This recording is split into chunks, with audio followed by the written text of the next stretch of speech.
За 2 дена во Делчево граѓани поднеле 60 пријави за одштета по големото невреме кое се случи на 8 јуни.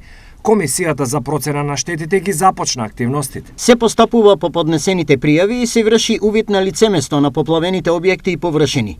При проценка и утврдување на висината на штетата, комисијата ќе ја применува методологијата за проценка на штети од природни непогоди и други несреќи, а проценетите штети комисијата ги евидентира на пропишани образци и табели согласно методологијата. Велат од општината. За својата работа комисијата изработува извештај за процената на штетите во вид на елаборат, согласно методологија за процена на штети од природни непогоди и други несреќи, и истиот го доставуваат до Советот на општина Делчево на разгледување и усвојување и до владата на Република Северна Македонија.